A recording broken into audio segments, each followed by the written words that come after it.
Salut à tous, j'espère que vous allez bien, c'est Romain et on se retrouve aujourd'hui pour débriefer la victoire 1-4 des Parisiens à Lorient. Troisième match d'affilée avec le même score, sauf que ce soir, au niveau de la composition, il y avait beaucoup de remaniements. Seulement 2 joueurs étaient sur la pelouse au coup d'envoi dimanche face à Lyon, Donnarumma et Gonzalo Ramos, qui enchaînaient donc ce soir. Pour le reste, que des entrants, le duo Dembélé-Mbappé qui a fait le match en grande partie bien sûr à eux deux, même s'il y a des buts très collectifs, notamment ceux inscrits par Mbappé justement. Et puis les petits jeunes, Mayoulou et Yoram Zak, qui enchaînent après leur bon match face à Clermont. C'était avant l'aller face au Barça. Un match très sérieux ce soir, des buts très collectifs comme je le disais. Luis Enrique, finalement, encore sa patte. On ne cessera de le couvrir d'éloges. On est vraiment dans une bonne passe. Beaucoup de confiance pour les Parisiens. Les joueurs changent. Le système reste le même. Les automatismes aussi.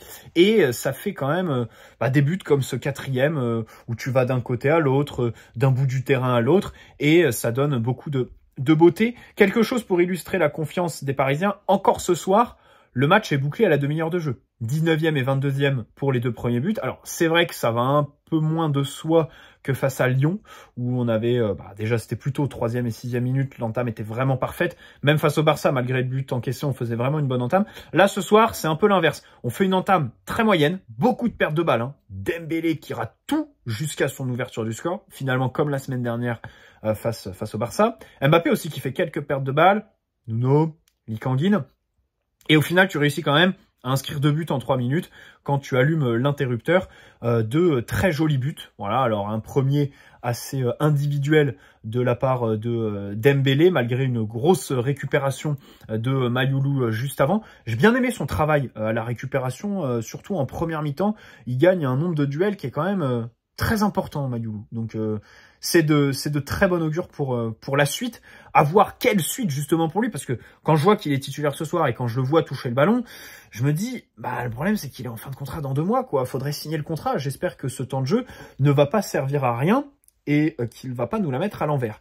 Deuxième but beau de Mbappé, mouvement avec Nuno. Alors c'est bizarre, au début on pensait que c'était un CSC parce qu'il fait une célébration très sobre, Mbappé, et au final, le but est magnifique, quoi. Fais une grosse célébration, quoi. Fais une célébration à la Cavani, donne tout parce que t'as mis un but à la Edinson, une Madjer.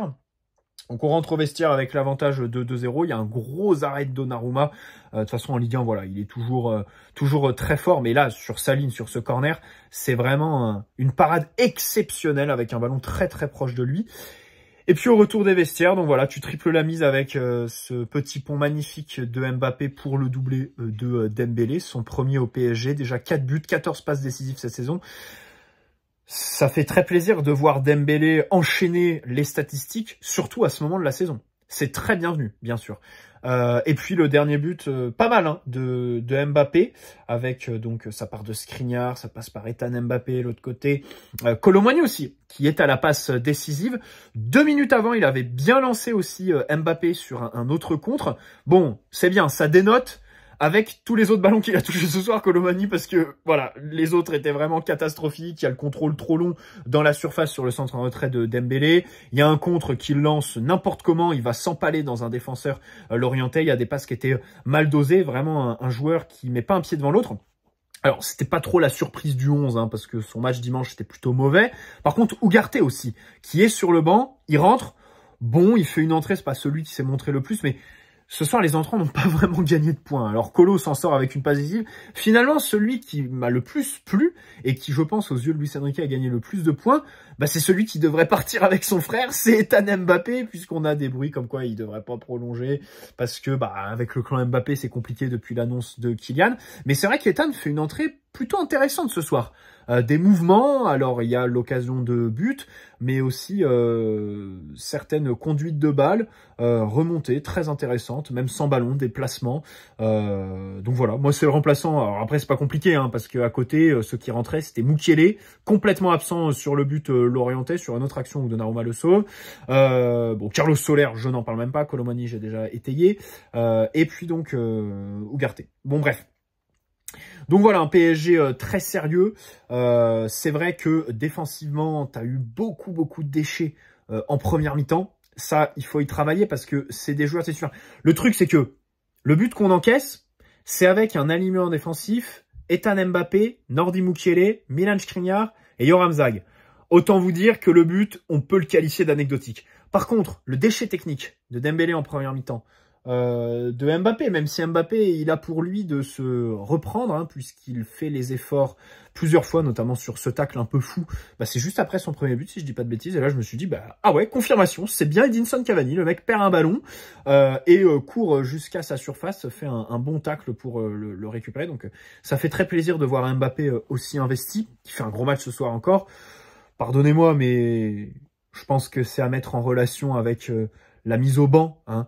Si on nous disait la semaine dernière que face au Barça, il manquait de rythme, là, on pourrait inverser l'argument et dire que si aujourd'hui il était en jambes, c'est parce qu'il n'a pas joué dimanche. Mais je préfère pas retenir cet argument puisque je ne retenais déjà pas celui qui était sorti la semaine dernière par les ahuris d'RMC Sport. Par contre, l'argument que je retiens, c'est vraiment mentalement, bien sûr, quand il est sur le banc, je suis sûr que ça le touche mentalement et que du coup, quand il est sur le terrain, ça décuple son envie. On a un joueur, voilà, qui est traité au même niveau que les autres et sur lequel Luis Enrique réussit à avoir une certaine emprise parce que défensivement, il travaille. Ce que j'ai bien aimé aussi en première mi-temps, c'est les mouvements. Par moment, il se place en numéro 9. D'ailleurs, sur son but, il lance Nuno depuis l'axe sur une passe digne d'un numéro 9. Et aussi, il s'écarte sur le côté droit par moment. On l'a trop réclamé à de trop nombreuses reprises. Hein. Ce Mbappé Coupe du Monde 2018, on rappelle qu'il a gagné une Coupe du Monde accessoirement en étant ailier droit. Donc voilà, le voir faire ça aujourd'hui, ça fait plaisir. Aussi sur son petit pont, alors bon, l'enchaînement est complètement dingue. Hein, ça va trop vite pour le défenseur. C'est incroyable le petit pont qu'il fait là sur le but de Dembélé, le second. Mais juste avant, je retiens aussi le coup d'épaule qu'il met au défenseur lorientais. Parce que ça... Je pense que c'est le fruit du travail qu'il fait avec Luis Enrique, ou que Luis Enrique lui a imposé, en tant que numéro 9. Je tweetais avant le match, sur une info comme quoi il aurait accepté de jouer numéro 9 l'année prochaine au Real, que Luis Enrique l'a fait progresser dans ce registre cette année, et que c'est le comble en fait, dans tout ça. Mais je pense que c'est une vérité. Je pense que c'est une vérité. Sur les ballons dos au but, déjà, il a un peu progressé. Alors, il les gagne pas tous, mais pour gêner l'adversaire, maintenant, il joue beaucoup mieux avec son corps. Je trouve que le jeu de corps est bien mieux maîtrisé de la part de Mbappé.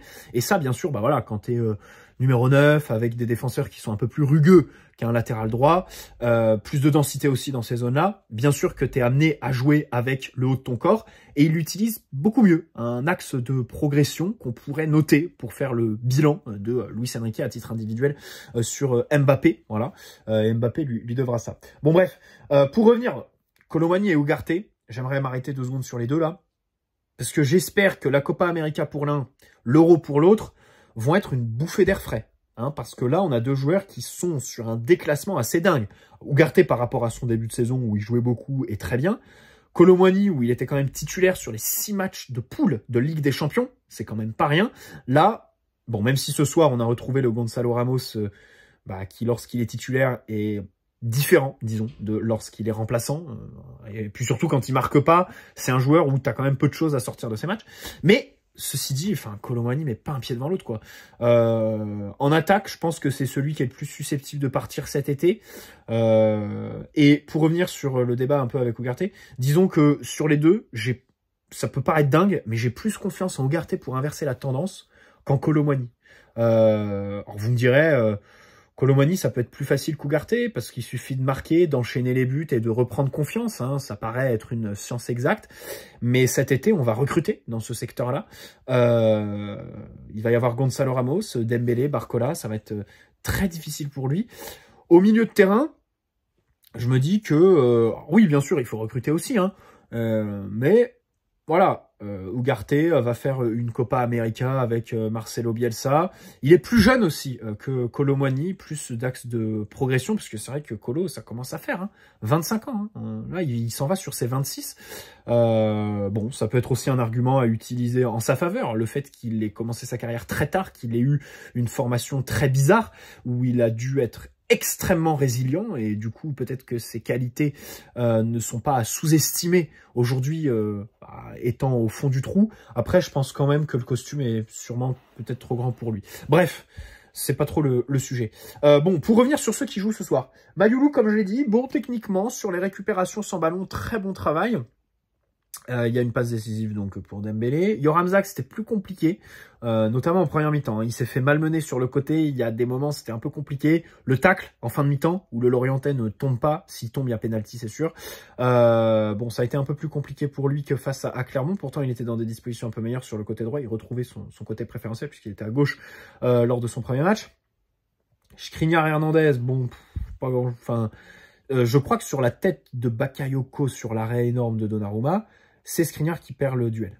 Donc on note, il y a eu quelques duels perdus. Après, bon, c'est pas non plus un match catastrophique pour lui. Lucas, avec ballon, j'en attendais plus. Hein. Alors c'est vrai qu'il va fixer, par moment, c'est intéressant d'avoir un central qui va garder le ballon, qui va progresser avec, aller fixer la ligne adverse. Mais le problème, c'est que ça se matérialise pas parce qu'il fait à chaque fois des passes à 3 mètres à la fin de son action. J'ai en tête en première mi-temps une sur Lee et au final, ça fait une récupération. Alors de l'autre côté, c'est vrai que le petit Coréen, encore une fois ce soir, bah, il peine à tirer son épingle du jeu. Lee, j'ai l'impression de parler de Vitinha l'année dernière. Techniquement, des qualités, mais la personnalité n'est pas là. Il n'y a pas de prise de risque et c'est vrai que c'est très difficile de tirer des choses de son match, de ses matchs, parce que ça fait trop de matchs que Lee est très incontent. Et alors, il était en relayeur gauche, dans le même rôle où Asensio lui a été préféré dimanche face à Lyon. Et fait un bon match, l'Espagnol, lui, par contre, Asensio, dimanche. Donc, voilà, Lee est adoré par Luis Enrique. C'est vrai qu'à la différence d'un Ugarte, par exemple, Lee a les faveurs de son entraîneur parce qu'il a le bagage technique. Mais il faut plus, là, évidemment. Et attention à ce que Asensio ne lui passe pas devant, dans ce rôle de relayeur gauche. Donc Mbappé, comme je l'ai dit, un très bon match avec les efforts défensifs bien sûr. Gonzalo, bon, quelques remises assez intéressantes, mais sinon c'était plutôt difficile de le trouver, quoi, pas grand chose à en dire. Et puis Dembélé qui fait du Dembélé très imprévisible. Je suis content qu'il marque. J'espère que dans une semaine face à Dortmund, ça va être le cas parce qu'il sera en milieu hostile. Je pense qu'il y aura des sifflets sur le déplacement là-bas pour lui. Bon, après, voilà, on sait qu'il est évidemment pas du tout touché par tout ça. Mais voilà, ce soir, un beau premier but. J'ai l'impression quand même que face au but, même en deuxième mi-temps, là, il y a une frappe qui rase le poteau. Je le trouve peut-être un peu plus libéré dans son dernier geste, si on veut être... optimiste avec lui. Fabien Ruiz a couru beaucoup, c'est le Parisien et même le joueur sur le terrain qui, je crois, a le plus couru. J'ai bien aimé son début de match. C'était celui qui était un peu le mieux dans le tempo, disons. Il perd pas trop de ballons, il réussit à les faire progresser. Après, il a un peu disparu par la suite. J'ai plus trop d'action en tête de sa part. Ce rôle de numéro 6 qui lui est plus trop familier puisqu'il joue relayeur gauche. Il sera titulaire, je pense, à ce poste-là la semaine prochaine face à Dortmund. Il avait abandonné ce poste de numéro 6 à la mi-temps du match face à la Real Sociedad. Donc voilà, bon, un match 5 sur 10 quoi pour Fabien Ruiz. J'ai pas de mauvais comme j'ai pas de très bon. Quelques projections par moment. Nuno, c'est marrant parce que sur le début de match, je me disais tiens, on a affaire à un joueur qui joue pour pas se blesser. Quelques actions avec un peu de nonchalance. Et ce tacle qui sort un peu de nulle part, alors qu'on mène 2-0, où je me dis, putain, j'espère qu'il va pas se péter là-dessus. Ce serait complètement idiot de la part de Nuno de nous faire ça. Mais au final, c'est bon, il a réussi à continuer. Bon, il sort à un moment du match, bien sûr, par gestion. Je pense que le staff avait pris un risque avec lui en le titularisant dès le match retour face à la Real Sociedad à Saint-Sébastien, début mars. Alors qu'il sortait de 20 minutes contre Rennes. Contre Monaco, je crois qu'il rentre, je sais même pas si... Peut-être qu'il est titulaire contre Monaco. Ah, je parle à l'aide de mes connaissances et je me souviens plus. Mais bon, 2 matchs, titulaire Ligue des Champions, Real Sociedad, contexte à l'extérieur et tout ça. Peut-être qu'il y a eu un risque de prix à ce moment-là et que depuis, on est un peu frileux sur sa gestion. Bon, pour le reste de son match, alors il y a la passe décisive du coup pour Mbappé. Des pertes de balles quand même, hein. Des pertes de balles pour Nuno. Moi, je le mets au repos hein, contre le Havre totalement, encore une fois, ce week-end avant le match face à Dortmund. Et puis Didio, voilà, Didio qui a retrouvé ses standards de Ligue 1. Bon, le but, c'est vrai que le but est gaguesque, après on peut pas trop lui en vouloir. Hein, c'est Zag déjà qui laisse centrer, et puis Mukiele qui est adepte des entrées un peu catastrophiques hein, ces derniers temps. Luis Enrique a été clairvoyant en le laissant filer au mercato d'hiver. Bon, au final, il est resté. Et ce soir, déclassement aussi pour Nordi Mukiele. Enfin, pas très surprenant, parce que voilà, Luis Enrique, on sait l'estime qu'il a pour lui, proche de 0. Zag lui est préféré pour le poste de latéral droit. Hein. C'est quand même quelque chose. alors que Mukiele était titulaire à ce poste contre Clermont. Il sort très frustré dès le début du match pour quelque chose où il n'y est pour rien, le protocole commotion. Bon, c'est quand même assez dur pour lui. Bah, le problème, c'est que voilà, il rentre et il fait encore une entrée de CRS. Comme contre Strasbourg début février, si mes souvenirs sont bons. À ce moment-là, il avait déjà fait une entrée catastrophique. Bon, c'est comme ça. C'est vrai qu'il y a un QI foot qui est pas très développé chez lui. Hein. Une science du placement, de l'orientation du corps, de la prise d'informations dans sa surface, qui est un petit peu compliquée. Voilà pour ce match globalement bien géré. Le troisième 4-1 d'affilée. J'espère que Monaco vont gagner ce soir. Parce que être champion comme ça dans l'avion, c'est un peu nul, quoi. Moi, je préfère être champion sur le terrain, tu vois. Je préfère finir le match, voir un petit peu les scènes des joueurs, ouais, qui vont voir les supporters et tout ça. Donc, j'espère qu'on le sera contre Le Havre ce week-end et pas ce soir, là, après le match. Bon, en voyant ça de loin dans l'avion, ce serait un peu bizarre. Juste un mot sur Donnarumma. J'aurais aimé qu'il prenne un jaune à la fin du match. Il prend un peu de temps. Il était à 2 doigts de le... Enfin, pas à 2 doigts de le prendre, mais s'il continuait, il aurait pu le prendre. Pourquoi? Parce que il est sous la menace d'une suspension s'il prend un jaune. Et s'il le prend, donc, sur les prochains matchs, disons Toulouse, peut-être que contre le Havre, Luis Enrique fera tourner. Contre Clermont, il avait mis tenace, avant la Ligue des Champions. S'il prend un jaune face à Toulouse, il sera suspendu pour la finale de Coupe de France. Alors que s'il avait pris jaune ce soir, il aurait été suspendu face à Toulouse, qui est match le dimanche 12 mai, qui sert pas à grand-chose. À part peut-être fêter le titre, oui, puisque ce sera notre dernier match au Parc des Princes en Ligue 1. Mais bon, voilà, ça, il pourra descendre sur la pelouse pour faire la fête. Mais voilà, j'aurais pris un jaune pour lui. Hakimi au repos, ça aussi c'est très bien, hein, parce que Hakimi avait eu une débauche d'énergie absolument folle sur les matchs face au Barça et face à Lyon, donc c'est complètement logique. Dembélé, hein, on ressent, enfin Dembélé sans Hakimi, c'est quand même un autre joueur, c'est vrai. Et je m'excuse auprès d'Achraf, parce que à plusieurs reprises sur la chaîne cette saison et l'été dernier, on avait ouvert un petit peu le débat, est-ce qu'il faudrait pas le laisser partir s'il veut? Alors après, s'il veut partir, il peut. On sait que c'est un joueur qui, 2 mois après sa signature au PSG, nous disait « Mon rêve, c'est de retourner au Real ». Il y a son grand ami Mbappé. Donc peut-être que le dossier s'ouvrira par la volonté du joueur. C'est ça aussi qu'il va falloir voir sur les joueurs. C'est comme avec Kolo Muani et Gonzalo Ramos. Hein. Si les mecs veulent partir, là, ça va changer quand même beaucoup de choses sur notre mercato et les dossiers en particulier. Mais voilà, ceci étant, c'est vrai qu'Achraf a un volume de course absolument dingue.